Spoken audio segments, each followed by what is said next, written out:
Good morning, students. I hope you all are fine and safe at home. So, here I am with my lecture number 25 of Commercial Studies, Class 9. Students, in this video, we shall be discussing about chapter number 7, that is Joint Stock Company.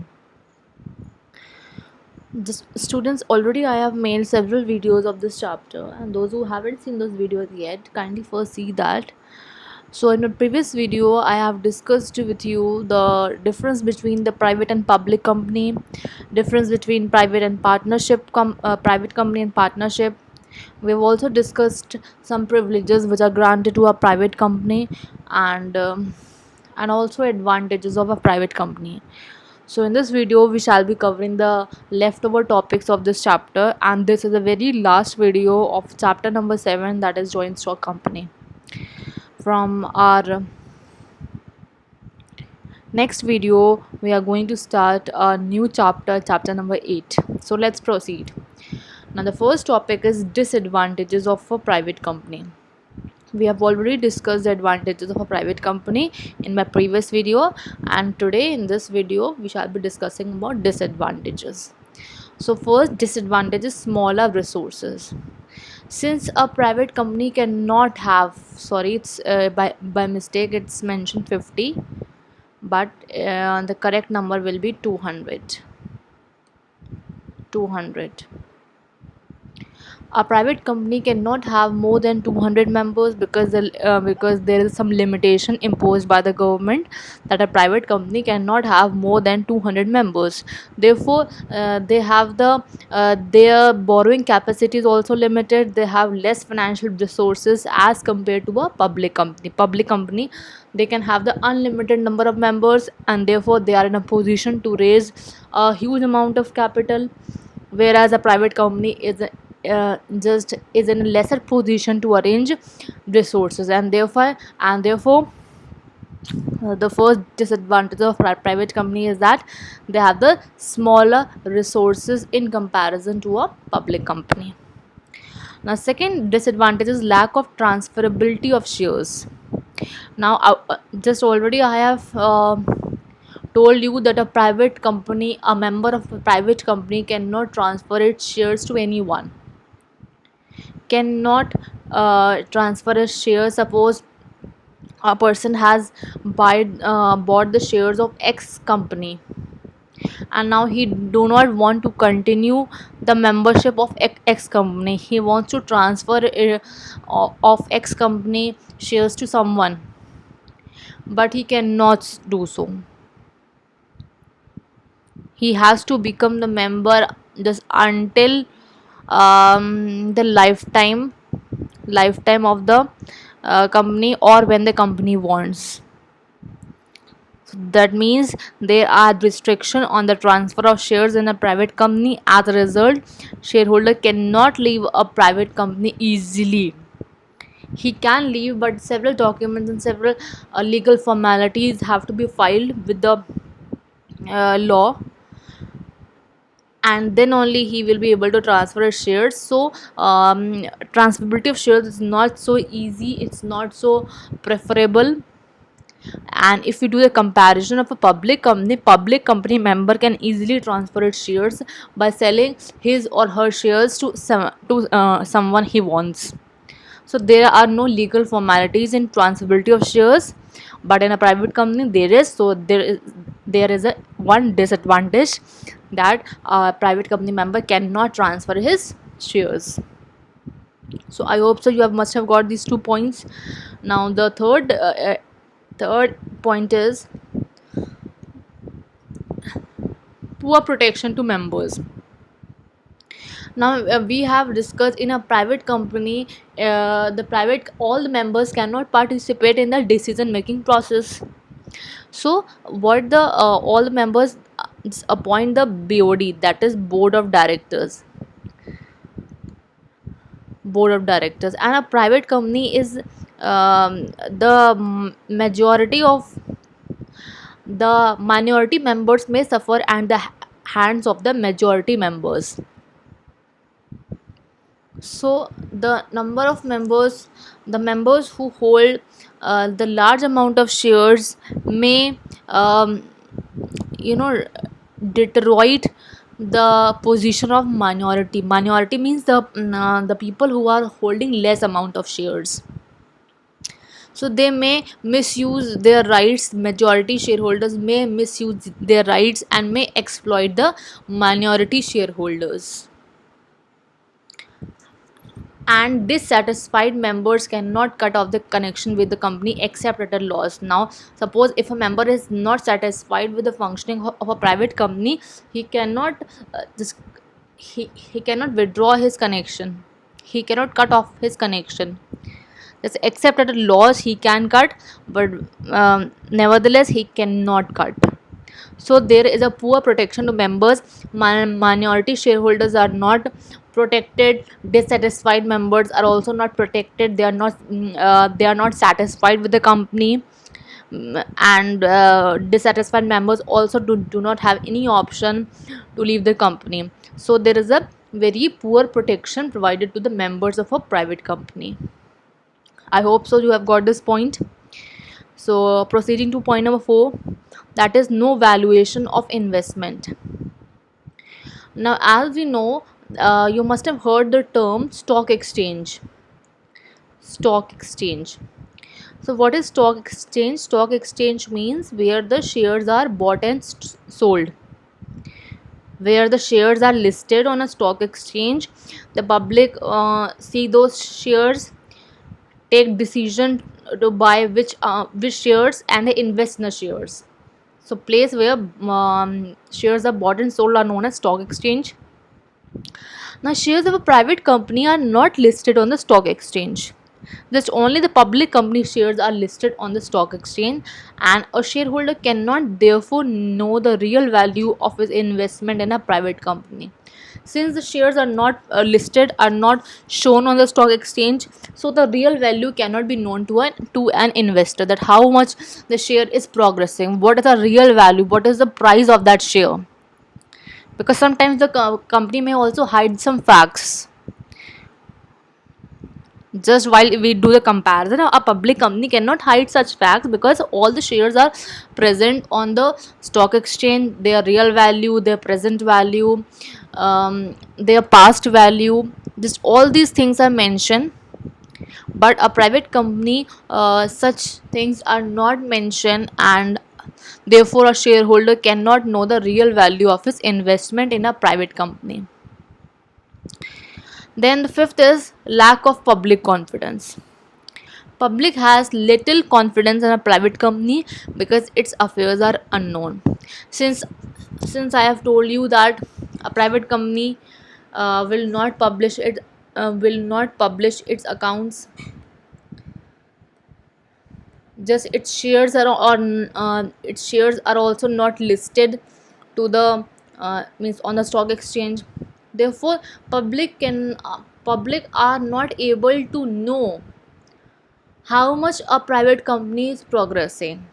And since the public is not able to know, so that means the public has little confidence.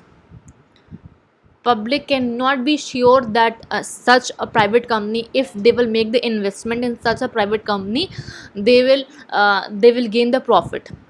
So they are unsure of. So hence a private company suffers from the lack of public confidence because its shares are unknown, shares are not listed on the stock exchange, accounts are also not published. So the people cannot take a decision whether to invest in that company or not to invest in that company. So I hope so you have got all the demerits of a private company. So let's proceed to our next topic, which is a very new topic, that is one person company. Now earlier this concept was not available, but um, with the enactment of the Companies Act 2013, this concept was brought into the notice of all, that is one person company. We already know that a private company, for establishing a private company, it must have minimum of 2 members. We have already discussed this. But a one company, the Companies Act 2013 allows the formation of one person company. Now it can be established by only one member, whereas in a private company it needs to have a two members. But one person company is a company which is a type of private company, but it can be started only by one member. At the time of formation, the sole member, means the person who has set up the company, must give the name of someone who can take in charge of that company, just in case he dies. So he has to make someone a nominee, so that if he dies, that person can take over the charge of the company. And the nominee's written consent and the name which he is given as a nominee, the name which he is giving as a nominee, the nominee should also give a written consent that he is agreeing to become as a nominee. And that written consent must be um, filed with the must be given to a registrar of the companies. So once again, one person company is a company which is formed by one person. It is a form of private company which is formed by only one person. At the time of formation, the sole member must nominate someone to take in charge in case he dies, and nominee's written consent must also be given to the registrar of the companies. So I hope so you must have got the meaning of one person company. Now the next is features of OPC. That is, first it is a form of private company, which I have told you just now. It's a form of private company. Only difference is that it can be started by one person, whereas two persons are required in a private company. Second, it has a legal entity separate from its owners. Now this is also a very great concept, that and that regardless OPC has only one members, but still it enjoys the separate legal entity from its members. Now if you must be having a question in your mind, that if you talk about sole proprietorship, and then we talk about OPC, both is started by one person only. He also this type of business also have one type of person, and this type of also company is also having one person. Now what is the difference? See, it is always advisable for a sole proprietorship business to convert sole proprietorship business into OPC form, because the number of owners are same. But government has given certain privileges to OPC,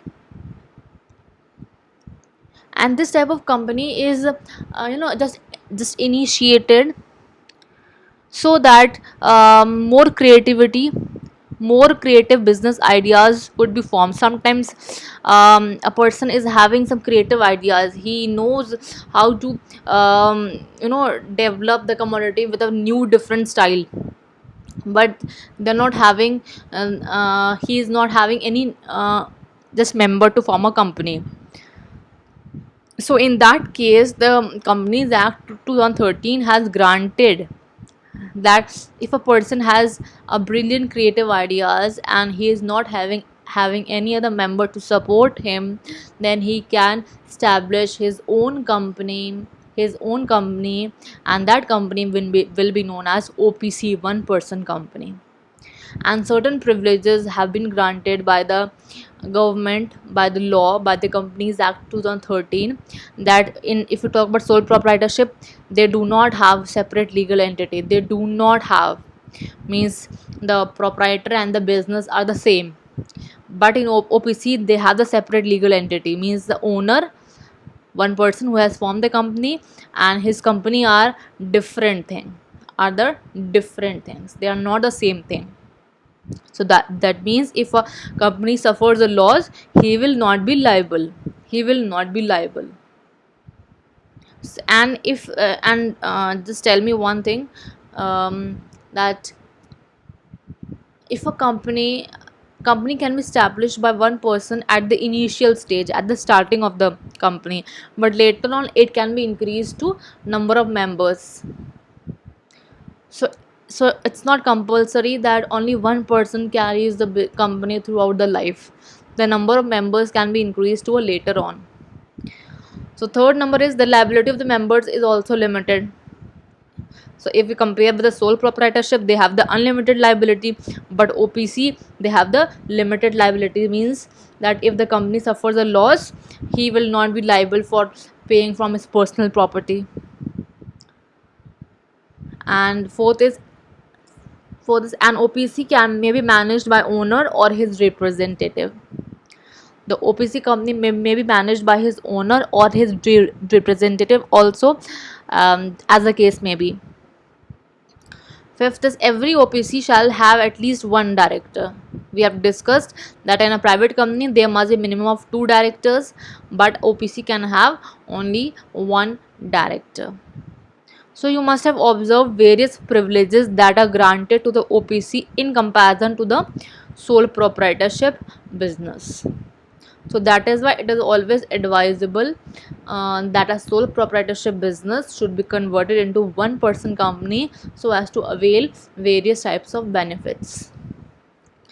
So I hope so you must have got this point. Next topic is merits of OPC. The procedure for formatting the OPC, the procedure for setting up the one person company is very simple, it's not very tough. Second, no legal formalities are involved, very less legal formalities have to be filed up, so it's very easy to form one person company. Third, there is no need to share business information, thus secrecy is maintained. As the company is managed by one person, he is the sole owner, so there is no one to share the secrets with anyone, and thus business secrecy can be maintained. Fourth, quick decisions can be taken. We have discussed that in a private company, if a decision is to be taken, a meeting is called, matter is put up, matter is discussed, voting is done, and then the decision is taken. But in OPC only one person is there, he is not required to consult anybody, and therefore quick decisions can be taken. Fifth is the risk is limited to the value of the shares held by one person. The liability is also limited, that we have discussed just now.